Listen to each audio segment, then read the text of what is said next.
Dunia pesantren kan lagi ditilik nih ya. Dunia pesantren lagi la ilaha illallah, la ilaha illallah. Sulit Pak, kalau dunia pesantren ditarik keluar sulit. Orang gak bakal nyambung aja ukurannya, gak bakal nyambung.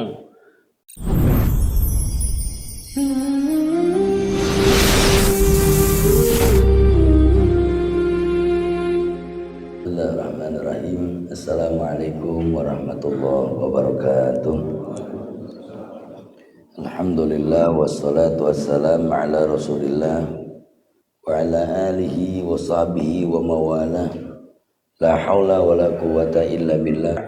Wa da'watul ghazi hatta yasdura, wa da'watul maridi hatta yabra'a, wa da'watul akhi li akhihi bi dhahril ghaib. Wa asra'u haula'i ad-da'wati ijabatan da'watul akhi li akhihi bi dhahril ghaib. Kita bicara tentang doa. Yang pertama, doa itu ada dua macam.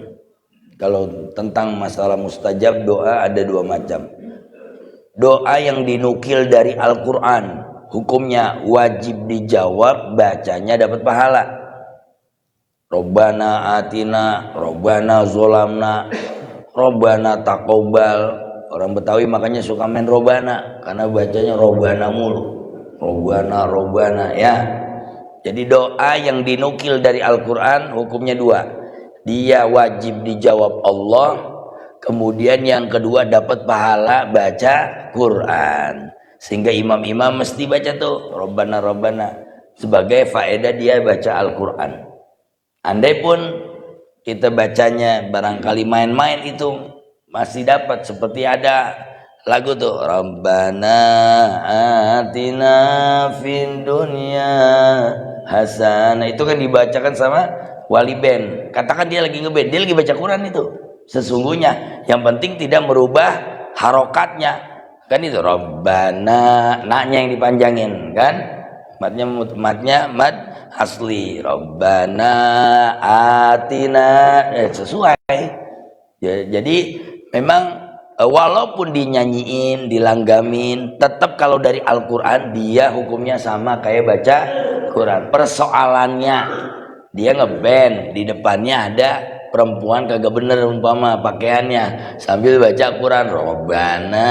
Nah, itu pahala Al-Qurannya sampai, adabnya kagak ada. Gitu ya.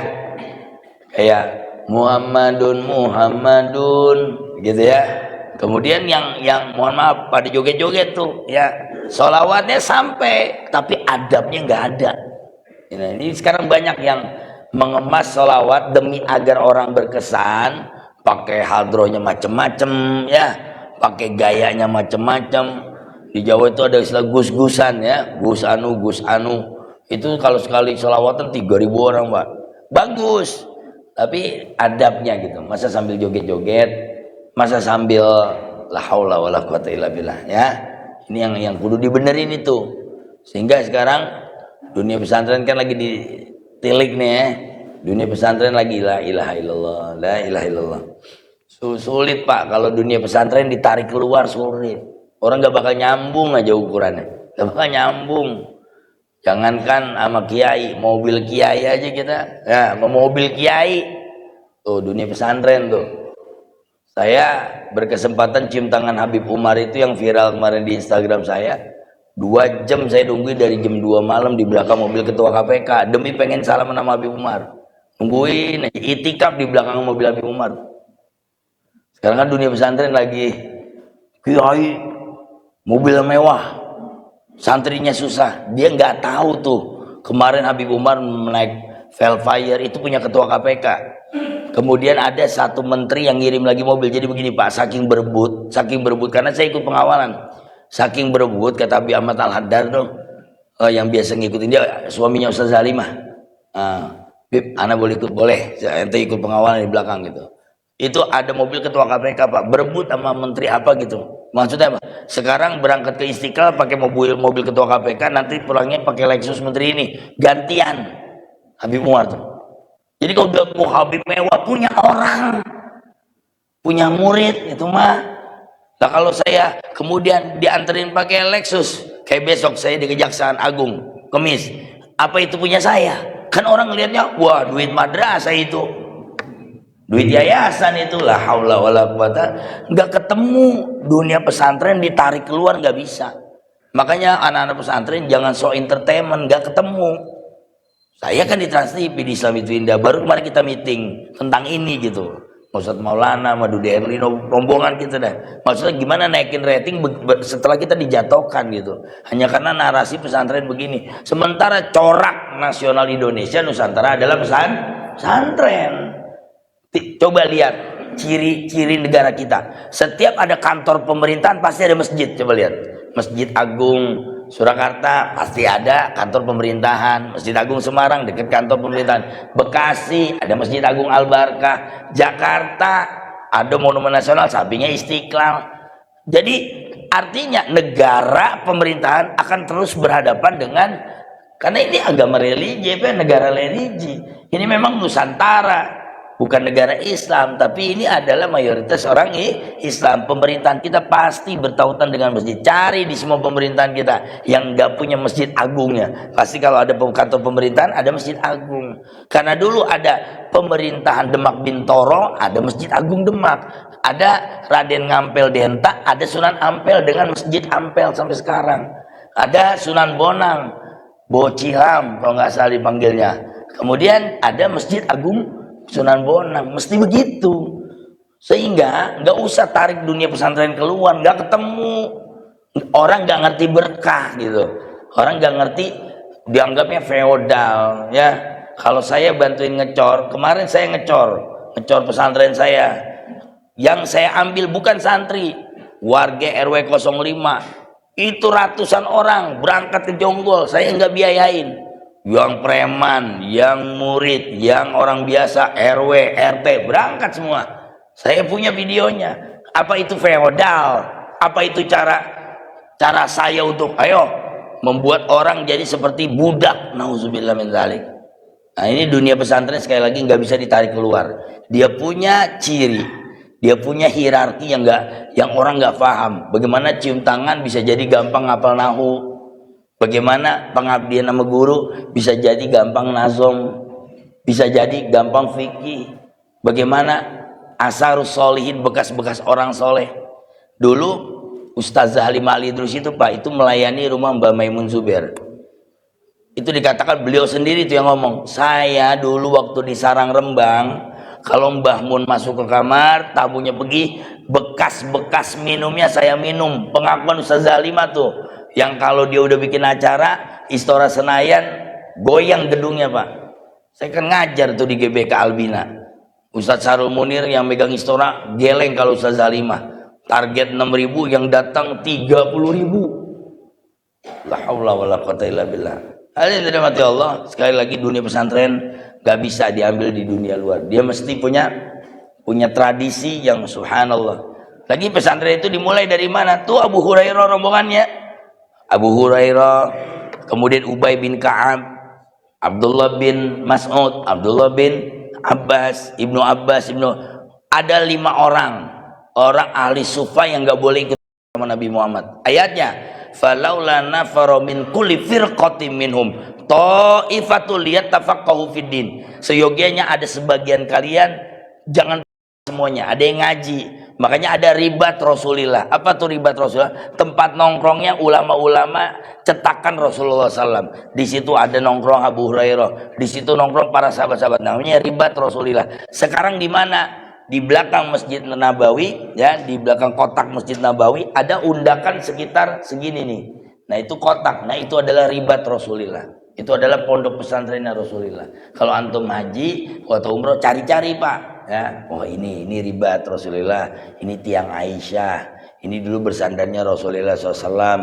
Ini adalah tiang, ada 3 tiang di mana sahabat Nabi mengikatkan badannya demi untuk dilepaskan dari sifat kemunafikan. Pernah nggak orang sini kagak ikut gotong royong sama PRW ngikat di tiang listrik gitu? Nggak punya rasa berdosa ya. Jadi itu dakwah atau doa. Yang dijawab itu yang pertama wajib dari Al-Quran, yang kedua dari hadis Nabi. Nah kalau yang kedua pahalanya pahala membaca hadis, pahala sunnah. seperti banyak ya, Allahumma ini ilaika dhafu quwati, banyak doa Allahumma inna na'udzubika min jadil bala wa darkis saqo, banyak doa Rasulullah SAW. Jadi doa yang pertama dari Al-Quran, doa yang kedua dari Rasulullah, doa yang ketiga bikinan dah, racikan tuh, racikan ulama tuh, apa aja ya, apa aja tuh. Kalau di kementerian biasanya atau presiden tuh pakai teks, ya Allah ya Tuhan kami negeri ini. Nah itu doa yang ketiga. Doa yang ketiga pahalanya cuman pahala doa doang, karena itu bikinan kita. Tuh doa yang 7 terakhir tuh, kalau bapak-bapak curhat sama Allah tuh, curhatin bininya yang ngambek mulu itu tuh, terus gue curhatin cucunya bangor banget itu ya. Nah itu sujud terakhir biasanya kita berdoa. Jadi yang pertama, mana doa yang dijawab? Dakwatul haji hatta yarji. Orang haji kalau pulang doa. Jadi bukan tradisi orang Betawi nyambangin orang pulang haji. Emang dari Nabi, setiap orang berhaji pulang masih ada malaikat yang mengaminkan. Tengok. Makanya orang kalau pulang haji, tengok. Ngapain? Nyari anak onta. Minta korma gitu. Enggak, minta doa. Nah kadang-kadang memang unik orang kita ya, ada orang namanya haji ya, dia nggak bisa doa, begitu pulang aja orang pada berduyun-duyun datang, dia doa aja, Allahumma barik lana fima razaqtana wa qina adzabannar. Apa udah gitu orang amin aja lagi, yang penting doa ya dari haji. Orang haji yang pulang doa. Nah ini adalah bentuk takriman wa ta'ziman. Dari mana dalil cium tangan? Nih dari sini nih, bahwa Nabi Muhammad SAW disebutkan di beberapa sunan, termasuk Sunan Abu Daud, beliau musafahatul hajj wal umar. Beliau datengin orang haji, datengin orang umroh, kemudian beliau mencium tangannya. Orang yang pakai ihram dicium tangannya sama Nabi Muhammad SAW. Katakan dalilnya tak khusus, itu kan hanya untuk ihram, itu kan untuk orang yang berhaji atau umroh, bukan kiai-kiai yang dicium tangannya buat orang tua. Ini kata mereka dalilnya. Kita balas lagi, apakah umumnya sebuah hadis kemudian nggak bisa menjadi sebab yang umum? Kan ada dikatakan di dalam kaidah hadis itu atau kaidah tafsir, al ibrata bi umumil lafzi la bi khususi sabab. Ibrah, sebuah faedah pelajaran diambil dengan umumnya lafaz, bukan sebab khususnya. Contoh, Nabi cium tangan orang yang ihram dan haji ya, umroh dan haji, Nabi cium tangan. Yang menjadi ukurannya dibolehkan cium tangan dalam keadaan orang-orang yang saleh, nggak boleh cium tangan sama orang fasik, begitu maksudnya. Jadi karena haji dan umroh adalah orang-orang yang saleh dan tidak ada yang menyolehi kecuali Nabi Muhammad, sehingga Nabi Muhammad mencontohi gitu. Jadi cium tangan itu dalilnya ada dari Nabi Muhammad, bukan cuma cupika-cupiki. Kan orang-orang Saudi maunya cupika-cupiki, boleh. Cium tangan juga ada dalilnya. Kalau nggak boleh cium tangan, Nabi seumur hidup nggak bakal cium tangan. Bahkan Nabi mencium tangan Hasan dan Husain. Lihat guru-guru kita, Habib kita, kalau ada anak kecil dicium tangannya tuh, Masya Allah. Memang ada dalilnya. Tidak mungkin orang soleh, orang alim beramal kalau nggak ada dalil. Tantangan itu. Sampai kami punya kaidah di pesantren ini, kaidah kami aja, nggak usah diikutin. Sekali lagi ini dunia pesantren. Amalus sholihin dalilun. Amalnya orang soleh dalil. Jadi gini, kami kalau mau lihat cara pakai siwak cukup lihat guru kami, karena kita terbatas baca kitab. Bagaimana guru kami pakai siwak? Karena dia udah baca kitabnya, gitu Pak. Lihat, ketika Habib Umar pakai cincin di sebelah kanan di apa namanya, di kelingking, itu tahun 98 saya udah baca hadisnya, yaitu kitab Nawawi yang dipanggil Riyadus Shalihin, bahwa Nabi menggunakan. Kita tahun 98 baru baca itu kitab kelas 2 sanawiyah. Habib Umar udah pakai cincin sebelah kanan dari dia masih kecil, karena dia udah baca duluan. Sehingga itu yang dikatakan amalus sholihin, dari cara beramalnya orang soleh dalil, gitu ya. Dulu Habib Ali Kuitang, ini cerita Buya Saifuddin Amsir, itu kalau kelar bubar acara maulid, beliau kumpulin kebuli. Padahal ya Allah, kalau Habib Ali Kuitang mau jangan sejidir, bener nggak? Tapi dikumpulin Ternyata itu dalilnya baru dibaca kemarin sama Ustazah Halim Idrus. Su'rul Shalihin dawa, bekasnya orang-orang soleh adalah obat. Itu hadis Pak, riwayat Dailami ada, Ibnu Majah ada. Katakan hadisnya doif, katakan hadisnya doif, nanti belajar hadis lagi kalau masalah doif ya. Awaluha sahihu wa matasal isnaduhu wa lam yushad lam yu'al yarwihi dabtun adilun an dabtihi mu'tamadun bifadlihi wasiqati. Itu kalau belajar hadis begitu tuh. Ini ada orang sok banget ini doib, saya keluarin. Pernah baca riwayat Baiquni belum? Pernah baca Nazom Baiquni belum? Pernah baca Mustalahul Hadis punya ini belum? Pernah baca Suyuti belum? Dia bilang belum. Tiba-tiba berani mendoifkan hadis. Ente siapa? Ya, cuman anamal a'malu biniyat, sama orang sini tahu banget itu hadis atu-atunya. Kadang-kadang saya tuh bingung ya, bocah lah ilah, kita dulu belajar hadis ke guru ini sampai saya dapat tasalsul saya Yasin Padang dari Mualim Saifuddin Amsir mengatakan kitab Arbauna Hadisan bareng sama 300 ulama tuh. Gak gampang Pak baca hadis. 6 tahun di UIN cuman ngorek-ngorek hadis kagak kelar. Kita nyari lagi guru buat hadis. Kemudian kita ke Buya nyari lagi hadis.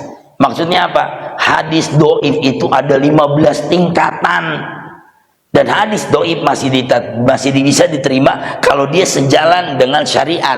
Sekarang saya tanya, su'rul mu'minin ya, su'rul sholihin, bekasnya orang soleh itu adalah dawa, adalah obat. Katakan hadis ini doib. Saya mau tanya, berlawanan nggak dengan Al-Quran bahwa bekas-bekas orang makan itu mesti dimakan? Karena nanti sepadan dengan ayat mubazir, innal mubazirina kanu ikhwanas syayatin. Katakan Habib Ali bukan masalah berkahnya, mubazir kan itu kebuli, benar nggak?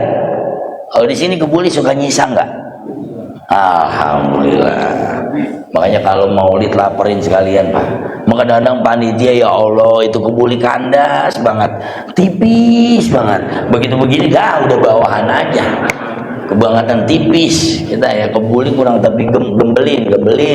Orang lapar 3 jam begitu ya Allah, makan senampan sedikit amat, senampan dibagi 4, yang banyak buat. Astagfirullah. Pak Ustadz katanya, kalau Ustadz kudu dibanyakin, emang dia kan belum pulang ke rumah ya. Jadi itu ya, pentingnya bagi kita su'rus sholihin, bekas-bekas orang soleh, amalan orang soleh. Dulu murid-murid di Yaman itu, saya punya guru Ustadz Rifai, kami tuh kita kalau mau ke kamar mandi nggak usah baca hadis, lihat guru kita aja tuh. Contoh, tahun 2007 saya ngaji Risalatul Muzakarah sama Habib Ahmad Jindan di Otista situ ya. Kalau saya begitu Pak, apa yang menjadi ukuran orang soleh adalah kealimannya. Ini Masya Allah, beliau lagi baca, paling ada 5 orang Pak. Saya kalau ngaji gak banyak-banyak, 5-6 orang gitu. Yang penting benar ngajinya. Lagi gitu, bentar ya, anak ke belakang. Beliau ke belakang nih Pak. Ini alimnya nih. Ditaruh peci, ditaruh imamanya. Diambil peci. Ke kamar mandi pakai peci khusus. Ke kamar mandi Habib Ahmad Jindan pakai peci khusus. Kan dalil nih, wah ini amal. Cari, ketemu Bidayatul Hidayah punyanya Imam Ghazali. Kita baru baca hadisnya, dia udah ngamalin lama. Tuh orang alim.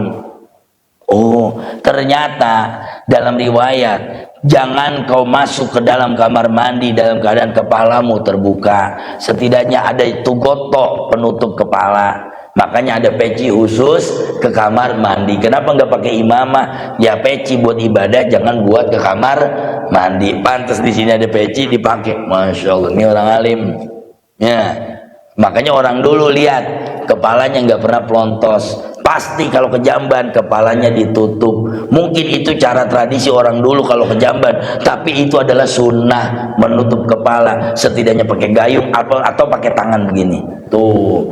Nah orang dulu karena nggak belajar sunnah, nutup begininya nih, itu bukan karena sunnah, karena malu, takut ditandain.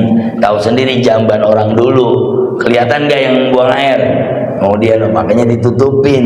Jadi antara malu diliatin atau antara sunnah, tapi kita tarik benangnya bahwa itu ternyata sunnah. Jangan peci buat ke masjid, ke kamar mandi mah siapin, ternyata diaman orang pada begitu. Hari ini kita baca hadisnya, hari ini kita baca ilmunya, orang Yaman udah duluan tuh. Kalau ngaji begitu, masya Allah. Itulah gitu. Yang kedua, bapak kalau lepas sendal kiri apa kanan? Kiri. Kalau pakai sendal kanan. Turun dari masjid kaki kiri apa kaki kanan keluarnya? Oke, kita praktek gini. Nih, ini batas masjid nih. Ini sendal. Saya mau keluar masjid mana? Kaki kiri.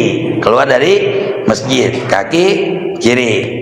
Nah, begitu kaki kiri, berarti saya pakai sendal pakai kaki kiri duluan, kan nggak sunnah. Gimana nih caranya? Saya keluar dari masjid, kaki kiri dulu, yang kanan belakangan, karena ini tempat kebaikan. Kalau kamar mandi, keluar kaki kanan, karena ini tempat keburukan. Nah, ini masjid, ini batasnya, ini sendal. Kalau saya langsung pakai, nggak sunnah nih. Yang ngajarin Muallim Syafi'i Namsir waktu itu, dia ngelihat Muallim Syafi'i Azami.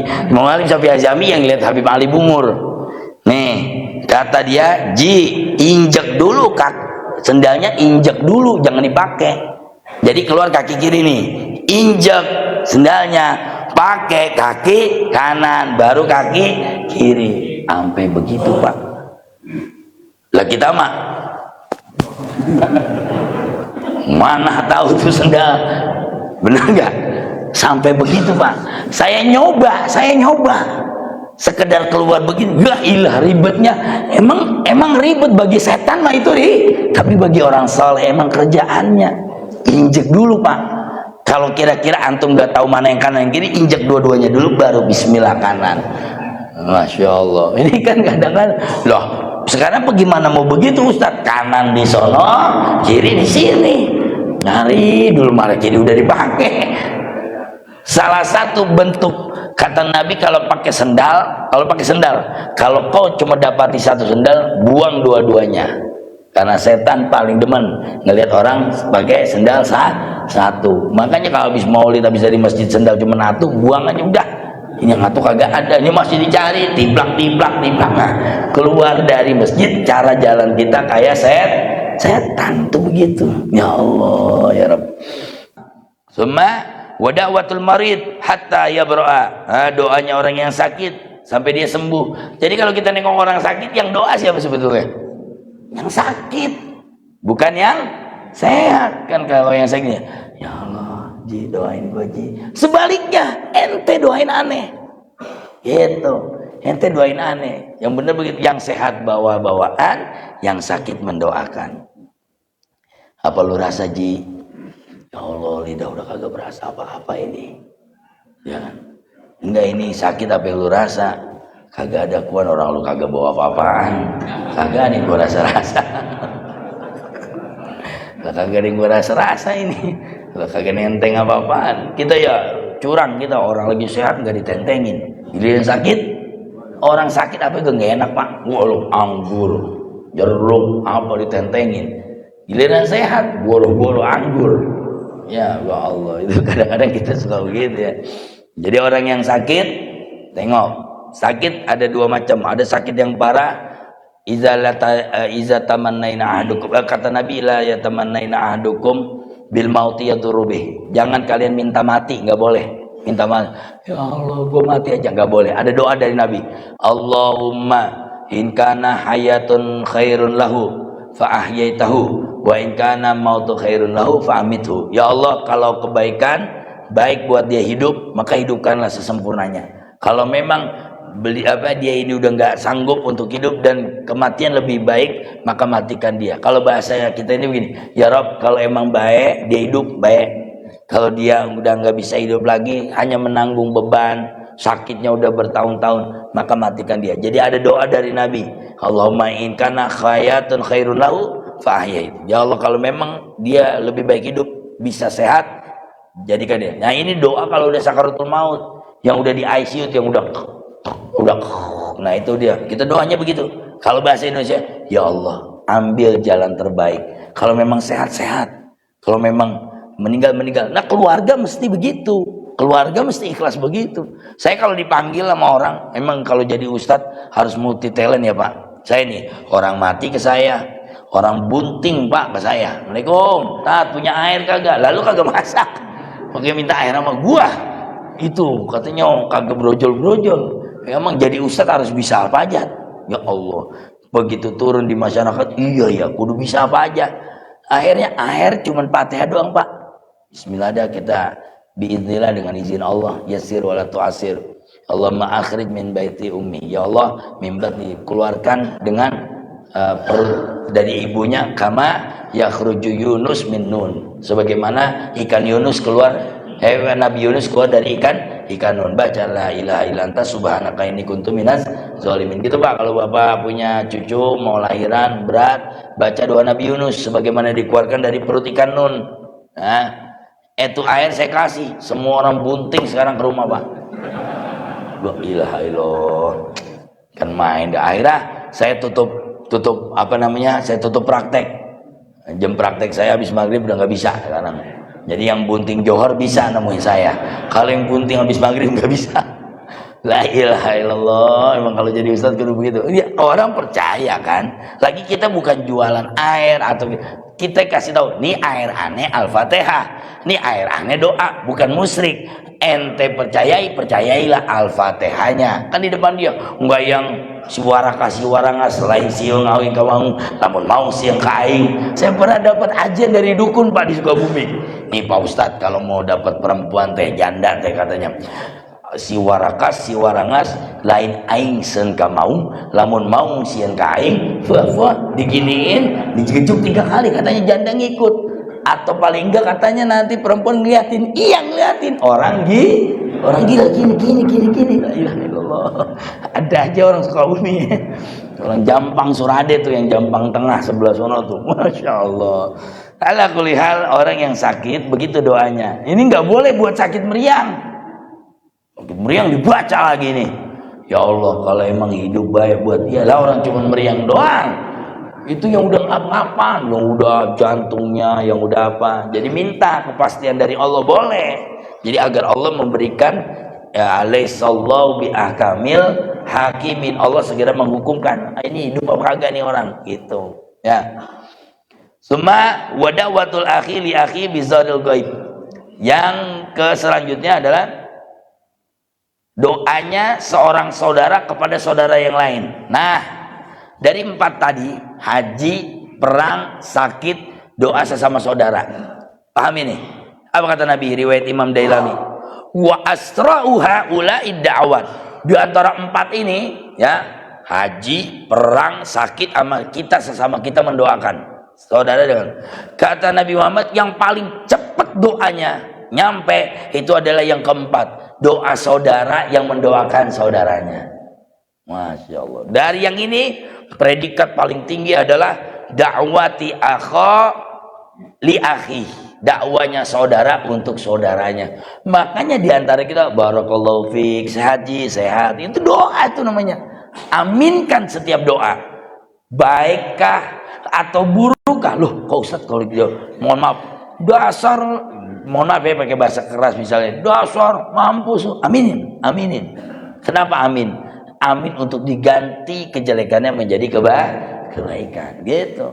Jadi aminkan setiap doa, karena doa saudara kepada saudaranya itu lebih cepat daripada yang sakit, yang perang, yang haji. Subhanallah. Kenapa? Maka di sini li'anna, karena bahwasanya innamal mu'minuna ikhwah. Seorang mukmin itu bersaudara, dan saudaranya dipertemukan di dalam akidah. Beda saudara kandung, beda saudara darah, beda saudara susuan, saudara nasab dengan saudara di dalam dakwah. Hari ini Ruben Onsu masuk Islam, besok ketemu Habib Umar, gampang banget. Tuh, namanya saudara akidah tuh. Hari ini Ipan Gunawan bertobat, sekarang banyak artis yang tobat, gampang banget ketemu Habib Umar. Begitu ditanya apa yang membuat Habib Umar pengen bertemu, ada nilai keimanan. Subhanallah. Ya, doa. Jadi bapak-bapak kalau mau nemuin Habib Umar gampang Pak. Masuk Kristen dulu. Terus mualaf bilang, Beb, ini mualaf. Karena Habib Umar senang sama orang-orang yang baru masuk Islam untuk diperkuat sebetulnya keimanannya, gitu. Ya. Nah, masya Allah. Jadi orang-orang Islam itu memang diminta untuk saling berkasih. Orang-orang kita, makanya saya bingung ya. Kita itu mendoakan yang baik, jangan mendoakan yang buruk. Ini kadang-kadang bingung. Ada orang di masjid doainnya nggak benar. Ya, orang ini salah, ini salah. Emang yang benar yang mana sih? Kita itu cuma menjustis ya. Kita itu cuma menghakimi orang. Padahal kita juga belum tentu benar. Ingat, doa sesama muslim itu adalah doa yang diridhoi oleh Allah Subhanahu wa taala. Saling mendoakanlah dengan kebaikan. Jangan kita ini masya Allah sama saudara. Mana aja lo? Tumben gua kata udah mati. La ilaha illallah banget negornya. Gua kata udah mati. Stop. Bukan dianggap sebagai apa namanya panjang umur, sehat walafiat. Makanya punya lidah hati-hati, Pak. Ini lidah dicatat oleh Allah Subhanahu wa taala. Lidah kita nih, ya Allah. Orang tua bercandanya aja nyamber. Orang tua bercandanya aja petirnya nyamber tuh. Bocah geblek banget, geblek bener. Hati-hati itu pada bercanda barangkali. Nih lidah nih, tajam Bang. Saya rasa gitu ya, saya nggak terlalu sama anak stres. Artinya apa? Ini tahdits binima, saya mau berbagi sama bapak-bapak. Saya termasuk ustadz yang nggak terlalu ngerasin anak. Ente mau kemana kayak gitu ya. Tiba-tiba mari minta mondok di Dalwa Bangil. Ya. Saya juga termasuk orang yang nggak pernah perhatian dengan bahasa Arabnya dia. Dengan apa? Kenapa? Saya tahu betul pendidikan itu nanti dipaksanya di pesantren. Nggak di SD gitu ya. Nah, yang saya punya cuma doa Pak. Saya titip di Bangil sendiri. Yang saya punya cuma doa dan air mata. Tiap malam kita minta sama Allah. Alhamdulillah. Dari 950 santri, 3 besar kemarin dapat kitab, dapat Habib Ali nilainya 100. Anak SD berbanding dengan MI. Yang saya rasakan, saya dapat panggilan Ustadz, ini anaknya masuk gitu. Saya rasa, oh bukan karena dia hebat saya kira. Doa kita. Yang saya rasain, bagaimana jadi orang tua yang hebat, pasti anaknya hebat. Maka hebatkan dirimu kalau pengen anakmu hebat, hebatkan doamu, hebatkan ibadahmu. Tidak ada orang yang sukses di muka bumi kecuali dia punya emak bapak yang hebat. Kiai Nur Ali, jangan lihat Kiai Nur Alinya. Mualim Syafi'i Azami, jangan lihat mualimnya, lihat emak bapaknya bagaimana. Pasti doanya hebat. Artinya kita mungkin telat, udah tua begini, tidak banyak karyanya. Tapi kita punya investasi akhirat. Kita punya investasi 20-30 tahun depan. Itu anak-anak kita. Bangun malam, doa minta sama Allah. Karena salah satu hamba yang sombong Pak. Hamba yang songong, mohon maaf. Hamba yang songong adalah hamba yang menganggap bahwa doa saya nggak diterima. Itu sesongong-songongnya hamba itu. Dianggap Tuhan budek. Ya, doa gue diterima apa kagak? Itu songong tuh. Antum muqinuna bil ijabah. Kalau doa yakin dijawab. Kalaupun kagak langsung kontan, nanti ditangguhkan dulu. Gitu. Wallahu a'lam. Bisa udah waktu belum? Belum. Masih ngeliat udah 5:30. Belum ya? Berapa menit lagi? Iya, saya juga masih nafsu ini. Masalahnya masalah doa. Banyak diantara kita doa jangan diangkat tangannya. Pernah lihat nggak doa Habib Umar? Dibalikan tangannya. Allahumma ya kafiyal bala ikfina. Sekali lagi, kalau ente lihat amal orang soleh, jangan dulu menjustis. Apaan itu doa dibalik? Lu kagak baca hadis. Cukup saya kasih tahu, baca Bulughul Maram bab sholat istisqa. Bahwa Nabi Muhammad SAW beliau membalikkan telapak tangannya kalau tentang doa bala.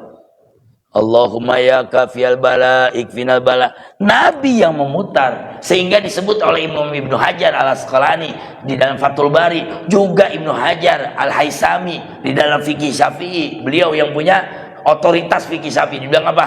Wa yusannu, dan disunahkan yuqallibu kafai bizahri, dibalikkan telapak tangannya. Kalau kita lagi doa tentang Allahumma inna nas'aluka min jahdil bala wa darkis saqa wa su'il qada, ya, maka disunahkan tuh untuk membalikkan telapak tangan. Biasanya doa kedua ya, setelah Allah bihaqil Fatihah wa bisidil Fatihah, ya, kemudian Allahumma na'udzubika min jahdil bala, ya Allahumma na'udzubika min bala. Jadi dibalikan. Itu sunnah. dari Nabi, bukan sekonyong-konyong Habib Umar main begini aja. Nah, doa untuk tolak bala begitu adanya. Ya, jadi sunnah membalikan, karena doa itu pasti at-tolab, doa itu minta. Lah kalau untuk jangan sampai turun, dibalikkan permintaannya, begitu maksudnya. Dan adabnya minta gimana sih adabnya minta? Ya angkat tangan. Pernah ngeliat nggak tukang pengemis minta-minta nggak ngangkat tangan? Pak, minta Pak. Ari, tangan lu mana? Bid'ah. Nggak boleh ngangkat tangan Pak, bid'ah. Ya angkat.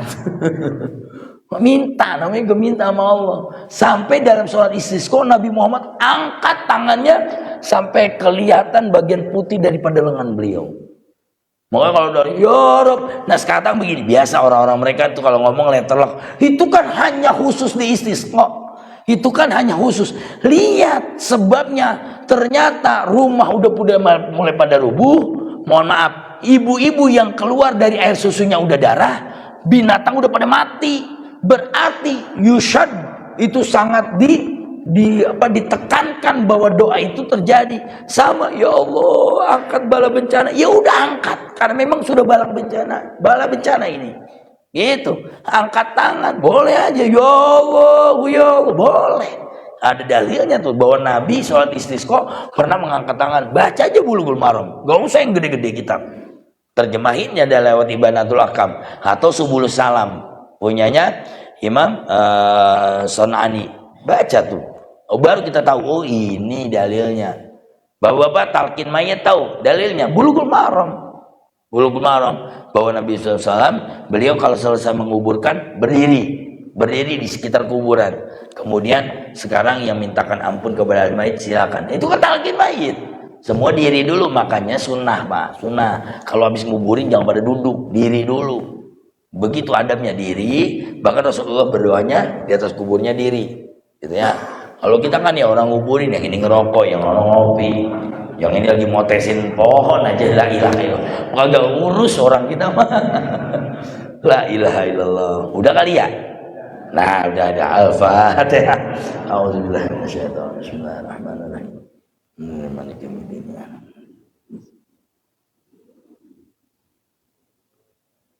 Bismillahirrahmanirrahim. Allahumma shalli ala sayyidina Muhammad wa ala ali sayyidina Muhammad. Allahumma rabbana anfa'na bima 'allamtana, rabbi 'allimna alladhi yanfa'una, rabbi faqihna wa faqih 'anana wa qarabatin lana fi dinina ma'al kutub wa dzakar rabbi wafiqna wa fiqhum lima tartadi qawlan wa fi'lan karama wa akhil atqiya ulama rabbana zidna uluman nafi'an warzuqna fahman wasi'an birahmatika ya arhamar rahimin wa sayyidina Muhammadin walhamdulillahi rabbil alamin. Saya mau baca salawat Sayyidi Sadat ya Pak. Kemarin malam datang Habib Abdullah bin Hasan bin Ja'far Assegaf ke rumah. Ternyata Pip kasih ini Pip ke orang-orang gitu. Ternyata salawat Sayyidi Sadat. Saya juga kaget lah, Pip kenapa gitu? Sekarang ini kan bangsa kita lagi begini, seringin tuh. Kalau salawat Sayyidi Sadat langsung dari yang punya Pak. Saya nggak minta-minta, dia ke rumah saya, ke talim saya, Habib Abdullah, bareng sama jamaah saya ada tuh. Ya, saya kaget aja, soalnya aneh ke rumah antum gitu. Nah ini ada salawat Sayyidi Sadat. Ternyata Sayyidi Sadat itu, masya Allah tabarakallah, Habib Hasan itu bermimpi Rasulullah SAW dibikinlah salawat itu. Ya, saya nggak bakal berani bikin salawat kalau bukan karena izin dari yang punya. Jadi setiap hari itu kata Habib Abdullah baca 11 kali. Boleh habis sholat 3, boleh habis sholat 3, dicicil dan jangan diberatkan. Allahumma sholli ala sayyidi sadat wal muradat wal iradat wal kainat habibika Muhammad al-akram wa nurikal a'zam wa ala alihi wa sahbihi wa sallim. Saya jazakan dari Habib Hasan 11 kali dibaca setiap hari. Insyaallah kita dekat dengan Nabi Muhammad SAW. Al-Fatihah.